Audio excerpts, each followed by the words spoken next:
तो hello my dear students. तो आप सभी को मेरा यूट्यूब चैनल एसएमएस क्लास 10 के पे स्वागत है। तो आज मैं आप लोगों को केमिस्ट्री का चैप्टर नंबर 1 जो ऑलरेडी पहले आधा से ज्यादा पढ़ा चुका हूं, और मैं आज जो बचे हुए जो चीज है इसमें, जैसे आप जो देख रहे हैं बोर्ड पे लिखा हुआ है चैप्टर नंबर 1 रासायनिक अभिक्रिया एवं समीकरण। तो रासायनिक अभिक्रिया एवं समीकरण क्या होता है मैंने आप लोगों को पढ़ा दिया था। संतुलित रासायनिक समीकरण क्या होता है और असंतुलित रासायनिक समीकरण क्या होता है, ये सब मैं अपने चैनल पे डाल चुका हूँ वीडियो के माध्यम से। तो आज जो हम पढ़ेंगे वो पढ़ेंगे रासायनिक अभिक्रिया के प्रकार। ठीक है, रासायनिक अभिक्रिया के क्या क्या प्रकार होते हैं उसके बारे में समझेंगे। ठीक है, तो यहाँ पे जो आपका टॉपिक नेम हो जाएगा, लिख लेंगे टॉपिक नेम।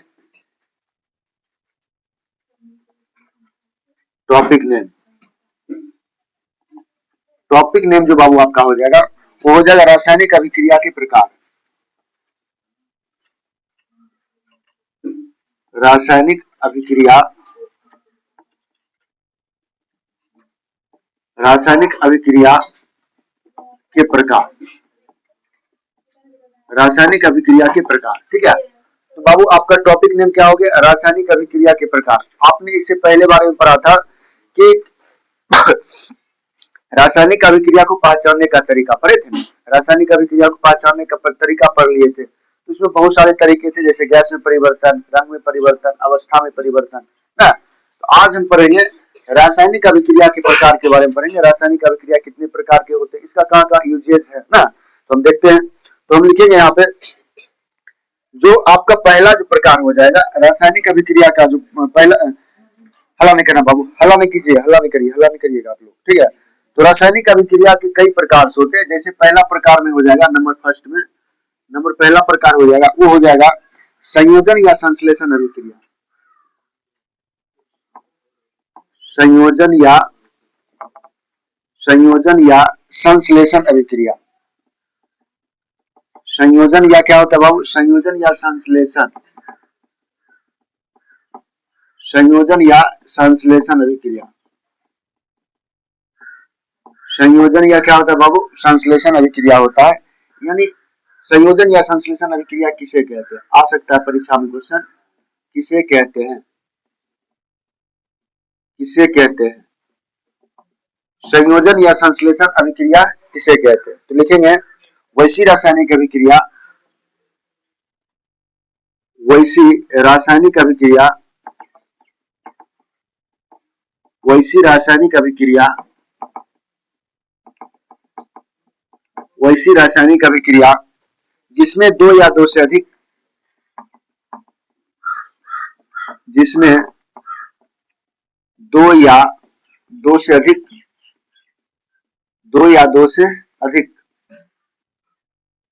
जिसमें दो या दो से अधिक पदार्थ मिलकर, पदार्थ मिलकर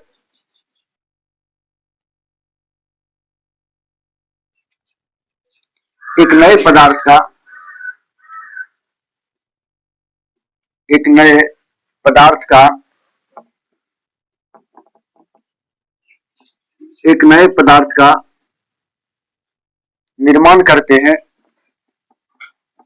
एक नए पदार्थ का निर्माण करते हैं, एक नए पदार्थ का क्या करते हैं, निर्माण करते हैं, उसे उसे संयोजन या, उसे संयोजन या संश्लेषण अभिक्रिया कहते हैं। उसे संयोजन या संश्लेषण, उसे संयोजन या संश्लेषण, उसे क्या कहते हैं बाबू, संयोजन या, उसे संयोजन या संश्लेषण अभिक्रिया कहते हैं। उसे संयोजन या संश्लेषण अभिक्रिया कहते हैं। उसे क्या कहते हैं बाबू, उसे संयोजन या संश्लेषण अभिक्रिया कहते हैं। ठीक है, तो आपने देखा कि संयोजन या संश्लेषण अभिक्रिया किसे कहते हैं, तो कह रहा कि वैसी रासायनिक अभिक्रिया जिसमें दो या दो से अधिक पदार्थ मिलकर ना, दो या दो से अधिक पदार्थ मिलकर एक नए पदार्थ का क्या करता है, निर्माण करता है, तो उसको हम क्या बोलते हैं, संयोजन या संश्लेषण अभिक्रिया कहते हैं। जैसे एग्जाम्पल देख लेंगे, जैसे आपने देखोगे एग्जाम्पल में, जैसे हम लिख लेंगे, जैसे हम लिखे, जैसे कार्बन हो गया और कार्बन प्लस ऑक्सीजन, यानी C प्लस O2 मिलके क्या बना लिया, CO2 बना लिया। क्या बना लिया बाबू, गैस बना लिया। तो बताओ दो पदार्थ हुए कि नहीं है, दो तत्व हुए कि नहीं है, दो तत्व यानी कार्बन और ऑक्सीजन मिल गया तो क्या बना लिया, CO2 बना लिया। तो वही तो इसका डेफिनेशन है। क्या कह रहा है कि वैसी रासायनिक अभिक्रिया जिसमें दो या दो से अधिक, यहाँ पे दो भी हो सकता है या दो से अधिक भी हो सकता है, पदार्थ मिलकर एक नए पदार्थ किसको बना लिया, CO2 को बना लिया। अर्थात इसी अवस्था को, इसी प्रक्रिया को हम क्या बोलते हैं, हम क्या बोलते हैं, रासायनिक रासायनिक अभिक्रिया कहते हैं। क्या बोलते हैं, संयोजन या संश्लेषण अभिक्रिया कहते हैं। क्या कहते हैं, संयोजन या संश्लेषण अभिक्रिया कहते हैं। चलिए अगला जो हम लिखेंगे, अगला जो हम इसमें डालिए बाबू, अगला जो लिखेंगे, अगला पॉइंट दूसरा जो हो जाएगा, वियोजन रासायनिक अभिक्रिया किसे कहते हैं। दूसरा अगर पूछ देगा आपके क्वेश्चन, क्या पूछ सकता है, वियोजन रासायनिक अभिक्रिया किसे कहते हैं। वियोजन, वियोजन रासायनिक, वियोजन रासायनिक अभिक्रिया किसे कहते हैं। वियोजन रासायनिक अभिक्रिया किसे कहते हैं, किसे कहते हैं, किसे कहते हैं। ठीक है, देखिए यहाँ पे पहला संयोजन हो गया, दूसरा क्या हो गया, वियोजन रासायनिक अभिक्रिया किसे कहते हैं। वियोजन रासायनिक अभिक्रिया किसको कहते हैं, इसके बारे में समझने का प्रयास करते हैं। तो लिखेंगे, इसका आंसर हो जाएगा, लिखेंगे वियोजन को ही हम अपघटन भी बोलते हैं। यहाँ पे वियोजन या अपघटन कर दीजिएगा, अच्छा रहेगा। ठीक है, वियोजन या अपघटन रासायनिक अभिक्रिया, वियोजन या इसी को वो क्या बोलते हैं, अपघटन, अपघटन, वियोजन या अपघटन ना, वियोजन या अपघटन अभिक्रिया किसे कहते हैं। वियोजन या अपघटन, वियोजन या अपघटन, वियोजन या अपघटन अभिक्रिया से आप क्या समझते हो। तो लिखेंगे आंसर, आंसर लिखेंगे बाबू, वियोजन या अपघटन अभिक्रिया, वियोजन या अपघटन, वियोजन या अपघटन अभिक्रिया वह अभिक्रिया है, अभिक्रिया वह अभिक्रिया है, वह अभिक्रिया है, वह अभिक्रिया है जिसमें किसी यौगिक, जिसमें किसी यौगिक, जिसमें किसी यौगिक के बड़े अणु, जिसमें किसी यौगिक के बड़े अणु, जिसमें किसी यौगिक के बड़े अणु, बड़े अणु के टूटने से, बड़े अणु के टूटने से, टूटने से दो या दो से अधिक,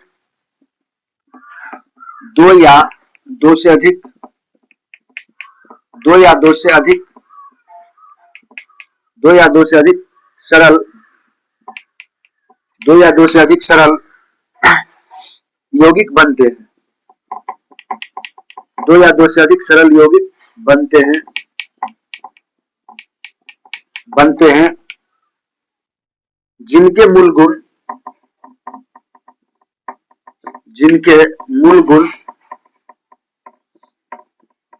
जिनके मूल गुण, जिनके मूल यौगिक के गुण, ऐसे लिखिए, जिनके मूल यौगिक के गुणों से, जिनके मूल यौगिक, यौगिक के गुणों से, यौगिक के गुणों से बिल्कुल भिन्न होते हैं, बिल्कुल क्या होते हैं, बिल्कुल भिन्न होते हैं, बिल्कुल भिन्न होते हैं, बिल्कुल क्या होते हैं बाबू, भिन्न होते हैं, बिल्कुल क्या होते हैं, भिन्न होते हैं। जैसे हम लिख लेंगे, जैसे हम एग्जांपल दे देंगे, एग्जांपल में लिखेंगे CaCO3, CaCO3 और क्या होते हैं, फिर CaO हो जाएगा, ये बना लेगा, प्लस क्या हो जाएगा, ये CO2 बना लेगा। क्या बना लेगा, CO2 बना लेगा। यहाँ पे जो हो रहा है, गैस का उत्सर्जन हो रहा है। किसका उत्सर्जन हो रहा है, गैस का उत्सर्जन हो रहा है। तो यहाँ पे देख रहे हैं, जो CaCO3 है वो इसके साथ सीधे क्या कर रहा है, इससे अलग हो रहा है, यानी कार्बन डाइऑक्साइड गैस रिलीज कर रहा है। ये सबसे क्या होता है, इससे क्या होता है, इससे देखिए अलग एकदम साफे अलग हो गया ना, हो गया। यानी ये जो आप देख रहे हो, ये जो आप देख रहे हो, आपने इधर देख रहे हो, यौगिक जो देख रहे हो, ये सबसे क्या हो रहे हैं, अलग हो रहे हैं। यानी यहीं पे देखिए कह रहा है कि वियोजन या अपघटन अभिक्रिया वह अभिक्रिया जिसमें किसी यौगिक के बड़े अणु, अब बताओ यौगिक किसको कहते हैं, बताए थे जिसमें एक से अधिक होता है। बताओ इसमें एक से अधिक है कि नहीं है, दो या दो से अधिक है कि नहीं है, तो बताओ यहाँ पे यौगिक के बड़े अणु के टूटने से, इसको टूटने से दो या दो से अधिक, दो या दो से अधिक सरल यौगिक बनते हैं। बताओ ये दोनों भी क्या है, यौगिक है।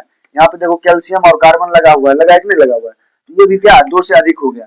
जिनके मूल यौगिक के गुण बिल्कुल क्या होते हैं, इससे अलग। अच्छा, इनका गुण और इनका अलग अलग हुआ कि नहीं हुआ, दोनों अलग अलग क्या हुए, निर्माण हो गए। तो एक बड़े यौगिक क्या करते हैं, जो छोटे छोटे टुकड़ों यौगिक में क्या होते हैं, दो, यानी बड़ा यौगिक जब किसी दो छोटे टुकड़े यौगिक में बंटवारा हो जाता है, मतलब टुकड़ा हो जाता है, वैसी अभिक्रिया को, वैसे समीकरण को हम वियोजन या अपघटन अभिक्रिया कहते हैं। क्या कहते हैं, वियोजन या अपघटन अभिक्रिया।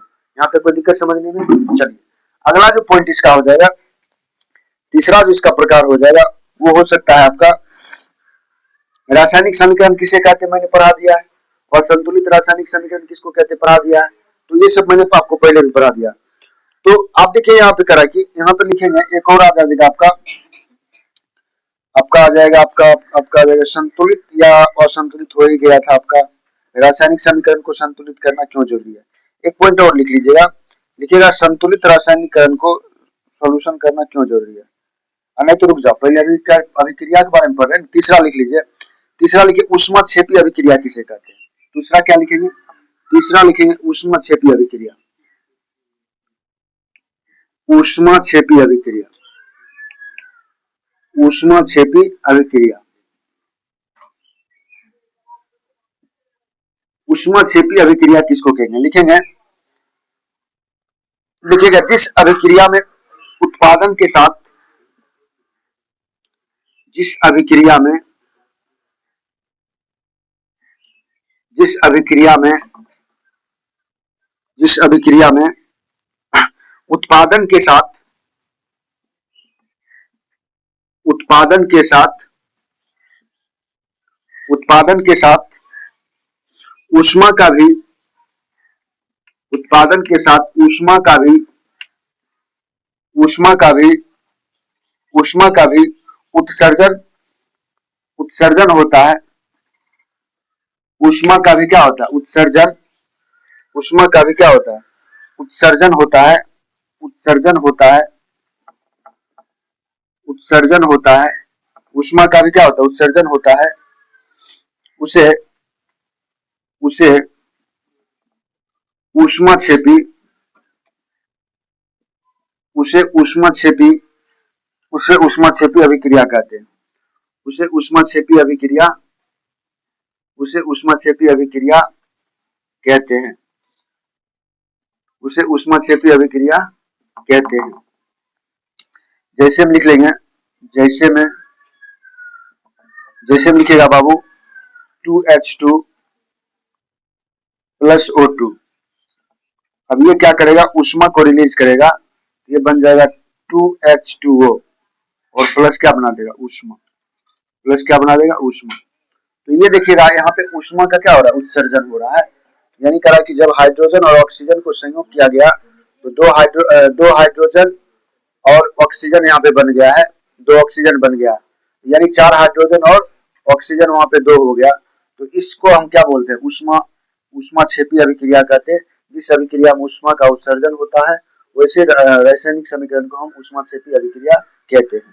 ठीक है, अब देखो एक होता है ऊष्मा शोषी अभिक्रिया। क्या होता है बाबू, ऊष्मा शोषी अभिक्रिया, इसको ऊपर से मिटा देते हैं। ठीक है, ऊपर से क्या करते हैं, मिटा देते हैं। मिटा दो इसको, इसको मिटा दो, मिटा दें इसको, इसको मिटा देते। ठीक है, कोई दिक्कत यहाँ तक? चलिए आप लोग भी स्क्रीनशॉट ले लीजिएगा, जो है ना, देखिएगा तो उसको स्क्रीनशॉट क्या करना, ले लेना है। बात समझ गए, यहाँ तक कोई दिक्कत किसी को? चलते हैं अगला जो हो जाएगा आपका, वो हो जाएगा आपका ऊष्माक्षेपी अभिक्रिया, सॉरी ऊष्मा शोषी ना, ऊष्मा शोषी अभिक्रिया, ऊष्मा शोषी अभिक्रिया चलेंगे, ऊष्मा शोषी अभिक्रिया। ठीक है, तो अगला जो पॉइंट हो जाएगा वो हो जाएगा आपका ऊष्मा शोषी अभिक्रिया। उसमें लिखिए, लिखिएगा अगला जो टॉपिक चौथा हो जाएगा आपका चौथा जो पॉइंट हो जाएगा वो हो जाएगा ऊष्मा शोषी अभिक्रिया। ऊष्मा शोषी अभिक्रिया। ऊष्मा शोषी अभिक्रिया किसको कहते हैं? ऊष्मा शोषी अभिक्रिया लेकर के डैश। देखो बाबू, शोषी का मतलब क्या होता है? खींचना ना, अपनी ओर खींचना। तो शोषण करना ना, उसमें शोषी का मतलब क्या होता है? अपनी तरफ खींचना। ऊष्मा शोषी अभिक्रिया किसको कहते हैं? लिखिएगा, जिस अभिक्रिया में जिस अभिक्रिया में जिस अभिक्रिया में जिस अभिक्रिया में ऊष्मा का अवशोषण जिस अभिक्रिया में ऊष्मा का अवशोषण ऊष्मा का अवशोषण होता है ऊष्मा का अवशोषण होता है ऊष्मा का अवशोषण होता है उसे उसे ऊष्मा उसे ऊष्मा शोषी अभिक्रिया कहते हैं। उसे ऊष्मा शोषी अभिक्रिया कहते हैं। उसे ऊष्मा शोषी अभिक्रिया कहते हैं। उसे ऊष्मा शोषी अभिक्रिया कहते हैं। जैसे हम लिख लेंगे, जैसे हम लिखेंगे बाबू, जब कार्बन और प्लस जल मिलता है, यानी कार्बन प्लस जल मिलता है, ये क्या बना लेता है? ये बना लेता है CO, और प्लस क्या बना लेगा? H2 बना लेगा, और प्लस क्या लिख देगा? प्लस लिख लेगा माइनस क्या हो जाएगा? ऊष्मा। माइनस क्या करेगा? ऊष्मा। यानी ऊष्मा का क्या करेगा? ये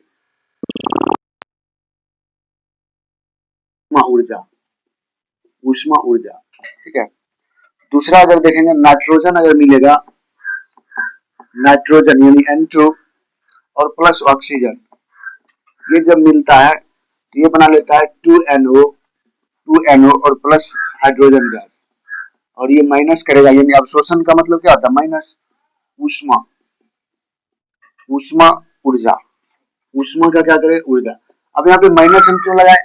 तो कोई भी चीज जब घटता है तो उसको अंदर में क्या लगता है? माइनस लगता है। जब कोई चीज उत्पन्न होता है तो उसके बाद क्या लगता है? प्लस लगता है। तो जब कोई चीज उत्पन्न होता है तो उसमें प्लस लगता है, जब कोई चीज घटता है तो उसमें क्या लगता है? माइनस लगता है। तो यहाँ पे शोषण हो रहा है, इसलिए यहाँ पे माइनस का चिन्ह लगा है। पांचवा लिखेंगे, पांचवा जो आपका हो जाएगा विस्थापन या एकल विस्थापन अभिक्रिया। पांचवा क्या हो जाएगा? पांचवा हो जाएगा विस्थापन या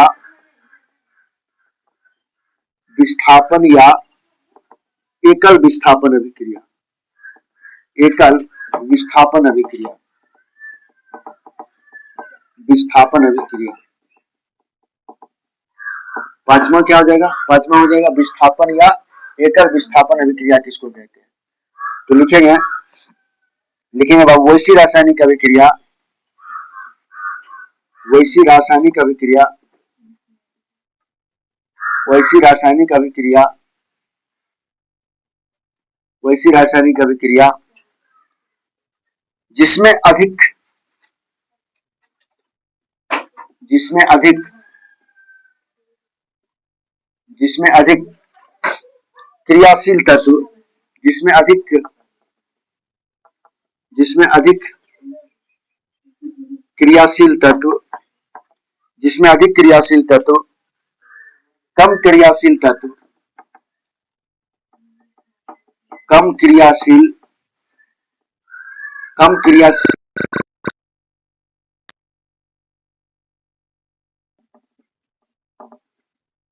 को उसके यौगिक से विस्थापित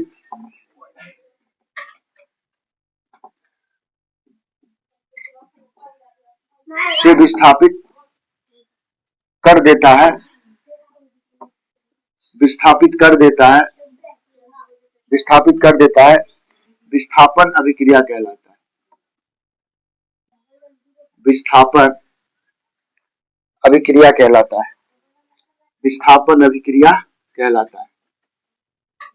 विस्थापन अभिक्रिया कहलाता है।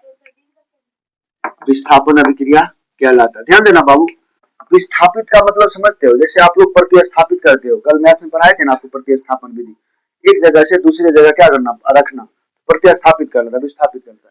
तरह की विस्थापन अभिक्रिया या एकल विस्थापन, एक ही को कहते हैं विस्थापन अभिक्रिया बोलो चाहे एकल विस्थापन अभिक्रिया, एक ही चीज हुआ। तो कह रहा है कि वैसी रासायनिक अभिक्रिया जिसमें अधिक क्रियाशील, अब क्रियाशील समझते हो क्या होता है, क्रियाशील, क्रियाशील का मतलब होता है कौन कितना ज्यादा वायु के साथ संयोग कर लेता है। जैसे फास्फोरस हुआ, फास्फोरस दो होते हैं, एक होता है व्हाइट फास्फोरस, एक होता है रेड फास्फोरस। तो रेड फास्फोरस की तुलना में जो व्हाइट फास्फोरस होते हैं वो अधिक क्रियाशील होते हैं। वो क्या करता है, जो ही खोलेंगे तो ही, जादूगर देखते हो ना, जादूगर कहता है कि हम जादू दिखाते हैं और आग लगा देते हैं, तो वो व्हाइट फास्फोरस होता है, वो जो ही निकालता है वो क्या होता है, वायु के साथ संपर्क में आकर के क्या होता है, जल जाता है। तो वही क्रियाशील और कम क्रियाशील धातु जो होते हैं, तत्व होते हैं। तो इसमें देखते हैं, इसका एग्जाम्पल देख लेंगे। जैसे हम लिखेंगे, जैसे हम लिखेंगे बाबू, जैसे हम लिखेंगे Fe जो है, Fe का मतलब लोहा हो गया, प्लस क्या हो गया, CuSO4 यानी कॉपर, कॉपर ऑक्साइड, कॉपर, और फिर क्या कर बना लेगा, फिर बना लेगा आपका FeSO4, FeSO4, ठीक है, प्लस क्या बना लेगा, कॉपर बना लेगा। अब देखिए ध्यान देना, उसके बाद दूसरा हो जाएगा आपका द्विविस्थापन। छठा क्या हो जाएगा, छठा जो आपको क्या हो जाएगा, द्विविस्थापन अभिक्रिया से आप क्या समझते हैं, द्विविस्थापन अभिक्रिया से आप क्या समझते हैं। आप देखिएगा लोहा और कॉपर सल्फर डाइऑक्साइड मिलकर के क्या बनाया है, यानी कहा कि आयरन सल्फर ऑक्साइड प्लस क्या बना लेता है, कॉपर बना लेता है। अब देखो यहाँ पे समझिएगा, लोहा की तुलना में ये क्या है, ज्यादा अभिक्रियाशील है। यहाँ पर भी लोहा की तुलना में कॉपर क्या है, अधिक अभिक्रियाशील है, इसलिए ठीक है। अब देखते हैं यहाँ, सॉरी, यहाँ पे लोहा में देखते हो तुरंत जंग लग जाता है ना, लोहा में क्या होता है, जंग लग जाता है, लेकिन कॉपर में थोड़ा उससे कम, मतलब ज्यादा टाइम में। जैसे तांबा हो गया, तांबा के बर्तन देखते हो जंग कम लगता है, नहीं लगता है जंग, ना के बराबर लगता है, नहीं ही लगता, लेकिन लोहा में क्या होता है, जंग लग जाता है। तो वही कह रहा है कि यहाँ पे विस्थापन में वैसी रासायनिक अभिक्रिया जिसमें अधिक क्रियाशील तत्व कम क्रियाशील तत्व को उसके यौगिकों से विस्थापित कर लेता है। ये अधिक क्रियाशील हो गया कौन, लोहा, किसकी तुलना में, कॉपर और सल्फर की तुलना में ये लोहा क्या हो गया, अधिक क्रियाशील हो, क्योंकि आप देखते हो लोहा में तुरंत जंग लग जाता है, लेकिन कॉपर में, तांबा में लगता है, नहीं लगता है। इसलिए देखिएगा तांबा में वो जो मंदिर उंदिर पे जो तिलछुल लगाए जाते हैं वो तांबा का लगाए जाते हैं, पित्तल का लगाए जाते हैं ना, इसका यही रीजन है। और भी उसका बहुत सा भी रीजन है, जैसे ठनका उनका गिरता है जिसको आप झंझावत कहते हो, तो उससे भी उसको सुरक्षा देता है। चलिए अगला छठा पॉइंट लिखेंगे। छठा क्या बाबू, एक और जोड़ लेते हैं, छठा पॉइंट देखेंगे। छठा पॉइंट में क्या कर रहे हैं, छठा पॉइंट करा द्विविस्थापन अभिक्रिया किसे कहते हैं,